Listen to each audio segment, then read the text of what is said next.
ত্রয়োদশ জাতীয় সংসদের সংরক্ষিত নারী আসন নিয়ে দীর্ঘ জল্পনা কল্পনা, রাজনৈতিক দর কষাকষি এবং চরম স্নায়ুযুদ্ধের চূড়ান্ত অবসান ঘটতে যাচ্ছে। আজ শুক্রবার দেশের রাজনীতির মাঠে সবচেয়ে বড় এবং চমকপ্রদ খবরটি ফাঁস হয়েছে। সদ্য সমাপ্ত জাতীয় নির্বাচনে প্রাপ্ত ৬৮টি সাধারণ আসনের বিপরীতে আনুপাতিক হারে বাংলাদেশ জামায়াতে ইসলামীর প্রাপ্য ১১টি সংরক্ষিত নারী আসনের মধ্যে ১০ জনের নাম ইতিমধ্যেই চূড়ান্ত করে ফেলা হয়েছে। দলের শীর্ষ পর্যায় থেকে আজ আনুষ্ঠানিকভাবে এই তথ্য নিশ্চিত করা হয়েছে এবং জানানো হয়েছে যে বাকি একজনের নামসহ পুরো তালিকা আগামী সোমবার নির্বাচন কমিশনে আনুষ্ঠানিকভাবে জমা দেওয়া হবে। তবে রাজনীতির আসল চমক লুকিয়ে আছে এই ১০ জনের তালিকার ভেতরে। জামায়াতে ইসলামী এমন একটি মাস্টার স্ট্রোক দিয়েছে যা একদিকে দলের তৃণমূলের দীর্ঘদিনের ক্ষোভ প্রশমিত করেছে, অন্যদিকে জোট রাজনীতির চরম টানাপোড়েনে নিজেদের আধিপত্য এবং রাজনৈতিক প্রজ্ঞার প্রমাণ দিয়েছে। তালিকার দিকে চোখ রাখলে প্রথমেই স্পষ্ট হয় যে জামায়াতে ইসলামী তাদের মূল আদর্শ এবং বিগত ১৭ বছরের চরম ফেসিবাদের বিরুদ্ধে লড়াই করা পরীক্ষিত নারী নেত্রীদের সর্বোচ্চ মূল্যায়ন করেছে। যখন শীর্ষ নেতাদের ফাঁসি দেওয়া হয়েছিল, যখন পুরুষ কর্মীরা ফেরারি জীবন কাটাচ্ছিলেন, তখন যে নারীরা পুলিশের লাঠিচার্জ এবং জেল জুলুম সহ্য করে রোকন ও সাথীদের সঙ্গবদ্ধ রেখেছিলেন, আজ তাদেরই সংসদে পাঠাচ্ছে দলটি। জামায়াতের নিজস্ব কোটায় যারা চূড়ান্ত হয়েছেন তাদের মধ্যে রয়েছেন নুরুন্নেসা সিদ্দিকা। দলের নারী উইংয়ের প্রধান এই কাণ্ডারি দীর্ঘদিন ধরে অত্যন্ত দক্ষতার সাথে সারা দেশে নারী কর্মীদের সঙ্গবদ্ধ রেখেছেন। মার্জিয়া বেগম মহিলা জামায়াতের সহকারী সেক্রেটারি জেনারেল। তিনি তৃণমূলের সাথে সরাসরি সংযোগ এবং দাওয়াতি কাজে তার অবদান অনস্বীকার্য। অ্যাডভোকেট সাবিকুন নাহার মুন্নি মানব সম্পদ এবং আইন বিভাগের সম্পাদক। আদালতে যখন মহিলা জামাত নেত্রীদের পক্ষে দাঁড়ানোর মতো কেউ ছিল না, তখন এই নারী আইনজীবীরাই আইনি লড়াই চালিয়ে গেছেন। নাজমুন নিসা নীলু দলের আরেকজন পরীক্ষিত এবং সিনিয়র নেত্রী। মেরিনা সুলতানা চট্টগ্রাম অঞ্চলের প্রতিনিধি। চট্টগ্রামের মতো গুরুত্বপূর্ণ এবং রাজনৈতিকভাবে সংবেদনশীল এলাকায় মহিলা জামাতকে সুসংগঠিত করার পুরস্কার পেলেন তিনি। মাহফুজা খানম পূর্ণভূমি সিলেট অঞ্চল থেকে তিনি প্রতিনিধিত্ব করবেন জাতীয় সংসদে। সাজেদা সামাদ উত্তরবঙ্গের প্রাণকেন্দ্র বগুড়া অঞ্চলের প্রতিনিধি। প্রকৌশলী মারদিয়া মমতাজ টকশোতে আপনারা যাকে সবসময় দেখেন, জামায়াতের পক্ষে ভোকাল হতে দেখেন। পেশাজীবী কোটায় এই মেধাবী প্রকৌশলী সংসদে গিয়ে প্রমাণ করবেন যে জামায়াতের নারী নেতৃত্ব শুধুমাত্র প্রথাগত শিক্ষায় নয়, বরং আধুনিক বিজ্ঞানেও সমানভাবে দক্ষ।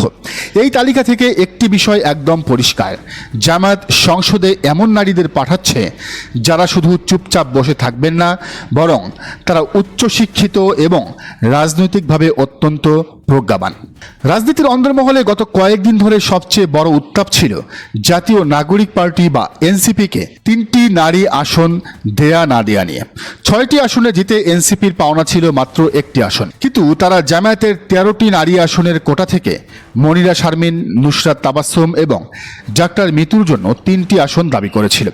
এ নিয়ে জামায়াতের তৃণমূলে চরম ক্ষোভের সৃষ্টি হয়েছিল, কিন্তু জামায়াতে ইসলামীর শীর্ষ নেতৃত্ব প্রমাণ করেছে যে তারা আবেগে নয়, বরং চরম রাজনৈতিক বিচক্ষণতায় বিশ্বাসী।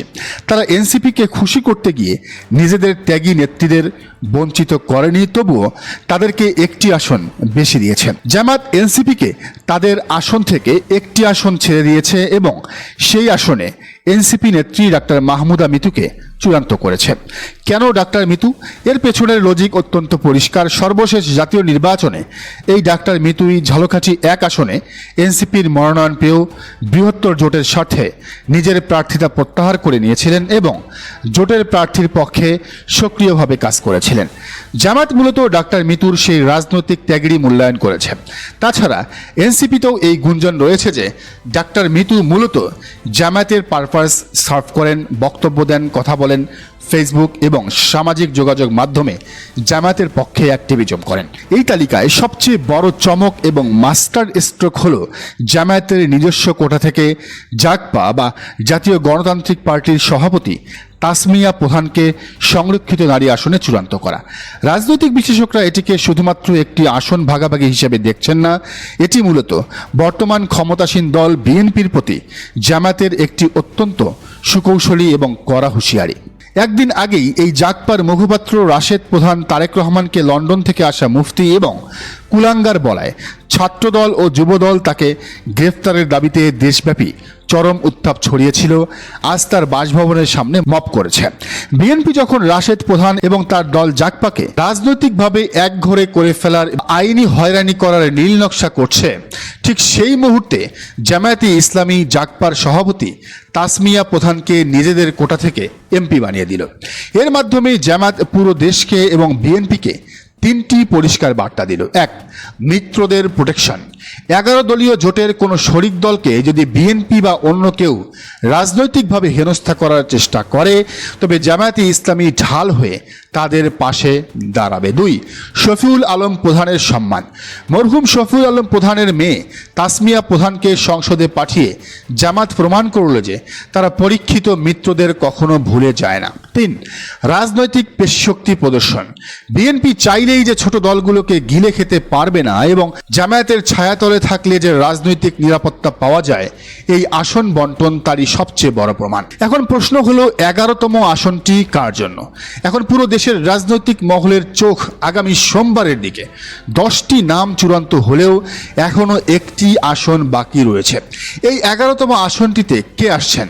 তিনি কি জামায়াতের ভিতরের কোনো চমকপ্রদ মুখ হবেন, নাকি 11 দলীয় জোটের অন্য কোনো শরিক দলের নেত্রীকে সংসদে পাঠিয়ে জোটের ভিত আরও মজবুত করা হবে, নাকি জামায়াত, এনসিপি কিংবা জোটের বাইরেও অন্য কাউকে চিন্তা করা হচ্ছে?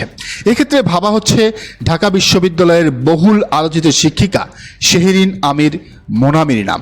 অনেকেই বলছেন বিএনপির বিরুদ্ধে মোনামির ভোকালকে কাজে লাগাতে চায় জামাত। সব মিলিয়ে ত্রয়োদশ জাতীয় সংসদে জামায়াতে ইসলামীর এই নারী প্রতিনিধিরা শুধু সংরক্ষিত আসনের এমপি হিসেবে নয়, বরং একটি আদর্শিক এবং আধুনিক রাজনৈতিক শক্তির প্রতিচ্ছবি হিসেবেই সংসদে প্রবেশ করতে যাচ্ছেন। একদিকে নিজেদের আদর্শিক নেত্রীদের মূল্যায়ন, অন্যদিকে জোটের রাজনীতিতে আধিপত্য ধরে রাখা।